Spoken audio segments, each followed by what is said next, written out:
pha để căn lâu đi ô thì ta lui bụi căn đại cái ba chuối nằm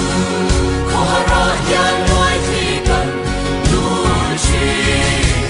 vẫn sang run hoa mà căn xuân buồn na chuối thì nó tu ra an chia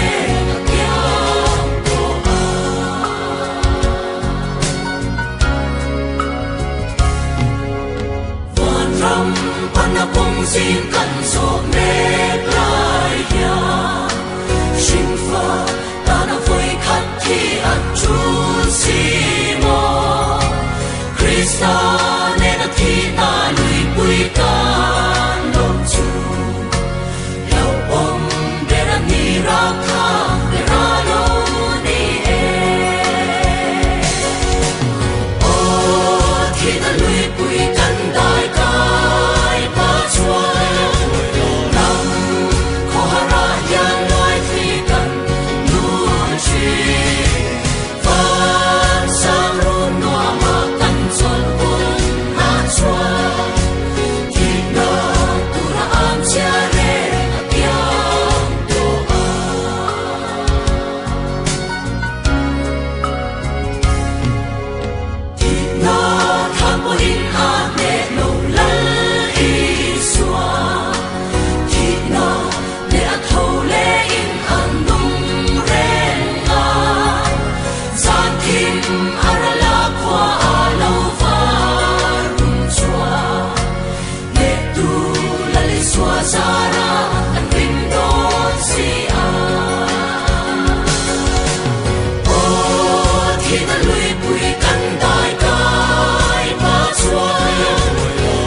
Sana